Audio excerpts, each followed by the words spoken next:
I deeply apologize about my previous two videos being bad quality in terms of the lagginess on the frame. Of course, the audio and stuff came out okay, but the frame was lagging a lot, so I do apologize for that. I fixed it, obviously. But nonetheless, today's topic is going to be that American men, American young men specifically, are the loneliest group in the entire world. Who could have guessed that, right? Obviously, I'm a young man living here in the United States. I talk often a lot about the problems that men specifically go through. And, in the United States, the article went on to say that overall men, not even just young men, it's just that young men stick out the most, with 25% of them reported feeling lonely. And I think it was 18% of young women in America reported feeling lonely. But either way, like, both the stats are up. It's just that obviously men are feeling a lot more lonely than women. And women overall, even in the older generations, are reportedly, I believe, feeling less lonely. I think it's just when they get really old, they start feeling more lonely. That's when you start seeing more female loneliness. Um, but why is this happening? I mean, I talk about this a lot, man. There's a lot of reasons why this is. A lot of red pill, a lot of the manosphere, MGTOW, whatever it might be, Twitter communities, whoever. Um, these guys will tell you it's women are just like this. It's because of feminism. They belong in the kitchen. They shouldn't have the right to vote. Stuff like that, right? And it's very degrading. Like, I saw a clip of Myron Gaines, for example. I'm sure a lot of you know who he is, earlier today. And he was saying that, he goes to colleges now. He's basically mimicking what Charlie Kirk does, and he goes to colleges and he just debates these mainly liberal-minded people and just these young kids, who they don't really understand the world. And Myron Gaines himself doesn't understand the world. He doesn't know. He's just an agent of chaos. That's really what Myron is. He's no different than Charlie Kirk. They talk about, they might have some different viewpoints and different niches, but they're both agents of chaos. They're both playing into the political system, into hating certain groups, into the division of race, of gender, right? That's what these people play a big role into. And Myron Gaines was debating this woman, right? And she was, I don't know, crashing out, saying some weird, crazy stuff. Obviously, some libtard, right? That you see or whatever, these clips of. And he makes a good point as to why she's crazy. He's just like, listen, you're literally the type of woman I warn men not to go near. And she goes on to say, well, good, leave me alone, blah, blah, blah. And he goes, yeah, you belong in the kitchen. That's where it goes too far. That's where it's degrading. That's where it's disrespectful. Because here's the thing, is men and women can both cook. I mean, it really depends in your household. If you're dating a woman, let's say you're married to a woman, whatever the case is, I mean, does it really have to be like, oh, you do this, you do that? Why not a partnership where you help each other out? Because here's the thing. I live alone here. I can cook. I can clean. I mean, I can do my own laundry. You know what I'm saying? I keep my apartment tidy. It's not hard to do these things. I think any adult is capable of doing it. It's just some people are messier than others. I've seen plenty of women who are extremely messy. It's not unheard of. So, a lot of just weird debates about gender roles, this and that, and men are supposed to be a certain way, women are supposed to be a certain way. And it is true. Like, there is some truth to it, because men are a certain way because of gender, right? Of the testosterone levels that men have. There is a difference in the mentality, because men tend to be less emotional. Men tend to lean more on logical thinking, as to women, where they think more with their emotions, right? And I don't mean to digress here. My point with what I'm saying is, you have all these things in the world that have taught us to be a certain way. With young men, America has done a great job isolating us. I mean, there is no place for young men. There's really not many girls that want guys these days. Like let's be real. The average woman doesn't want the average guy. And that's where you see this big divide, and really where the loneliness is coming from is because most men, I should say 80% of men, are completely invisible to the average woman.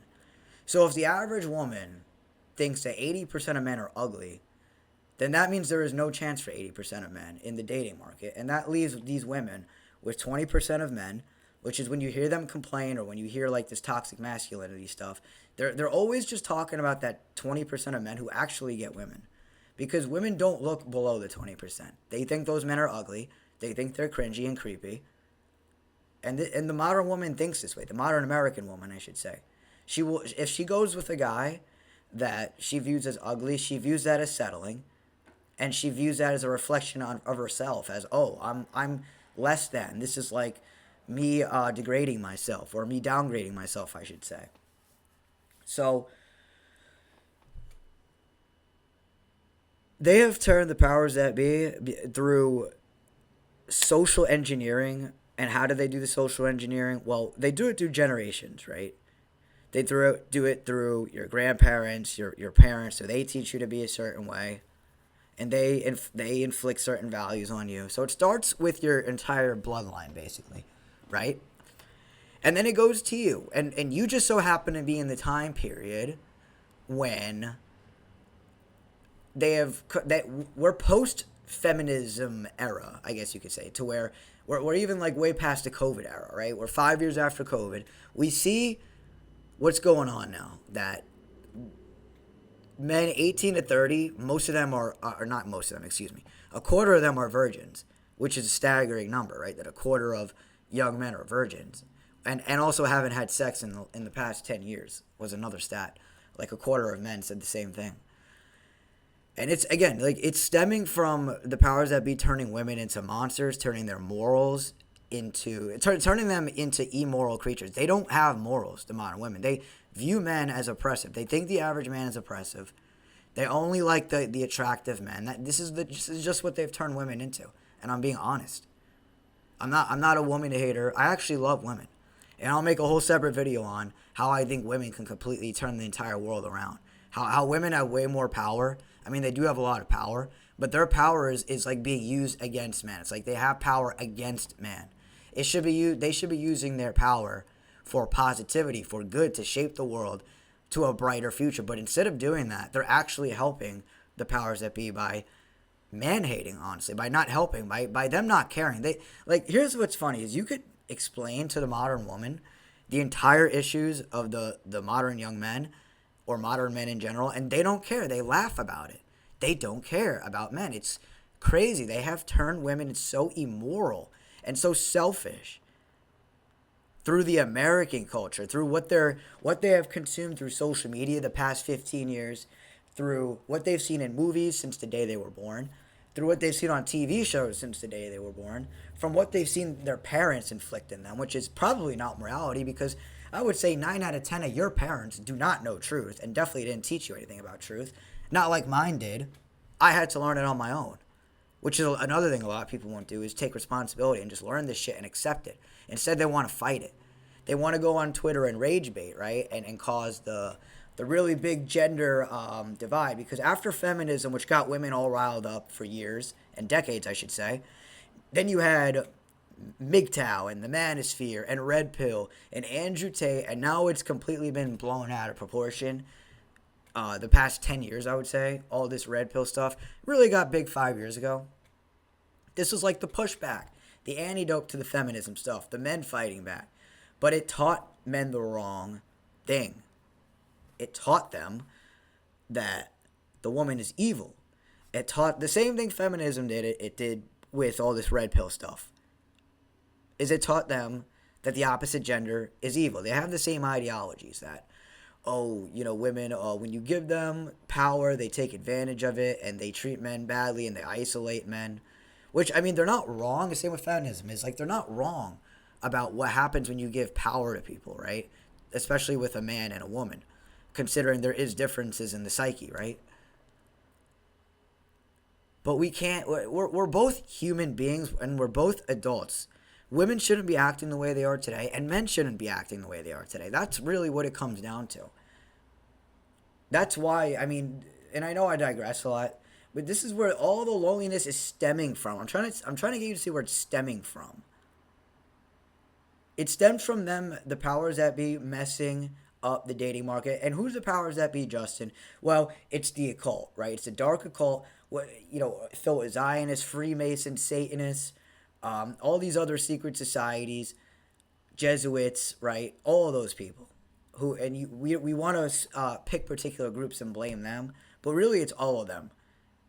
It's all one and the same thing. They're all one giant thing because they live a different life than me and you. They don't view each other the same way we view each other.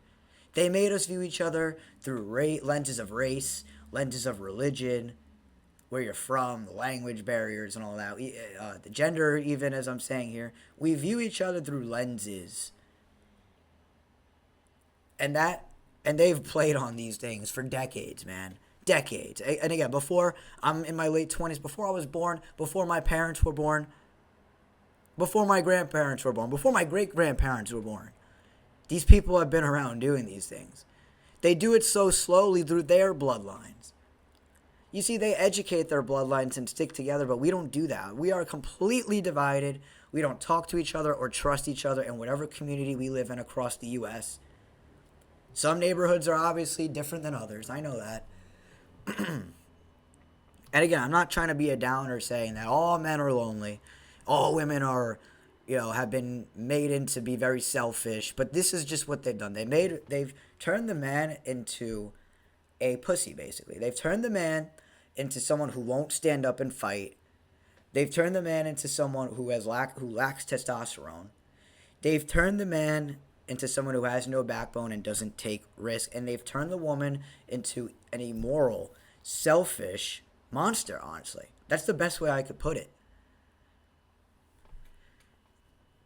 And again, we could turn these things around. We could change it. This is why I do what I do on here. But I can't do it on my own. You can't outsource your voice to me and your responsibilities to me. I'm one person, and I'm not going to be around forever. That's for sure. So someone's got to pick up the slack when I'm around. I don't see anyone doing it besides the people that've been around before me already. So what they've done too with women, and again, this has been going on for decades, is they use the woman to manipulate the man so that, because if you make women believe something and act a certain way, the men are going to follow. You see, because the powers that be, they are experts in psychology. They are masters, the best in the world, the best in the entire universe in psychology and how to manipulate humans. We're basically farm animals for them. They know that if they make the woman, if they manipulate her and make her be a certain way, make her believe certain things, have certain values, that the men are going to follow because the men want to be accepted by women. And the issue is because what I see with women, what they say a lot, the femcells, I should say, whatever you want to call them, if that's even really a thing, because I don't believe it is. But it's basically just man haters, and there's probably just rage baiters online because they know there's a market for it. But there is people who believe the rage bait and actually hold the beliefs, even though some of these accounts aren't legitimate. But they'll say that, oh, look what happens when men get lonely and isolated. They destroy themselves and commit suicide, which is another big problem is male suicide, especially with young men. And, they make fun of it, right? And then they say, well, look, when you give women their independence and they're alone, they're happy, they live longer, they're healthier. All these things. She builds stuff. She creates good in the world, whatever their narrative is, right? And what women don't seem to understand is like what I said earlier in this video about those stats is that they don't pay attention to most men. Like most men are completely irrelevant to them. So they don't know the problems of men. They don't care. They only know the hot men, what they're like, the attractive guys, what they're like, and what their life is like.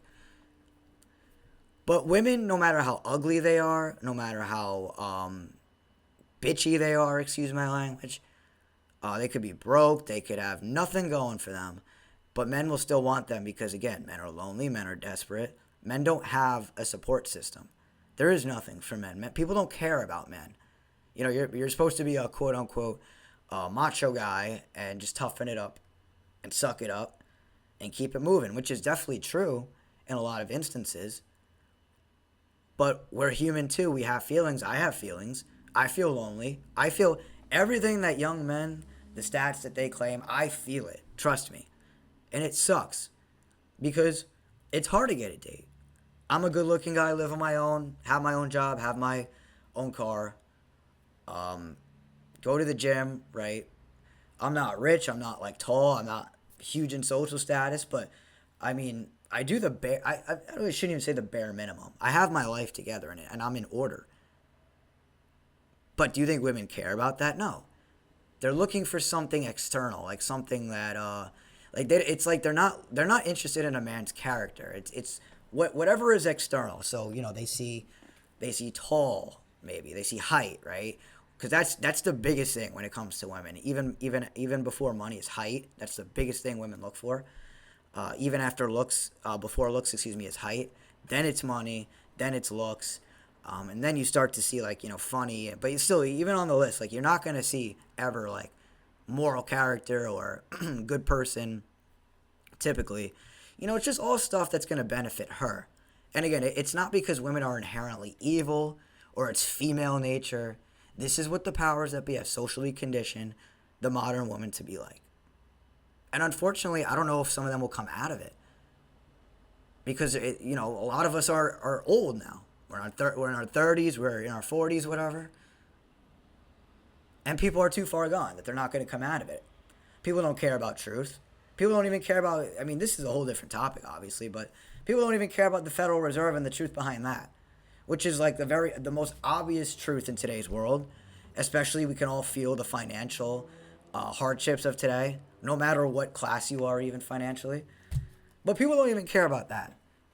So I don't expect people to care about this because maybe maybe they lack the competency to understand how this affects them and especially their future and the people around them. And that's the thing, because people don't care about the people around them. They only care about themselves, right?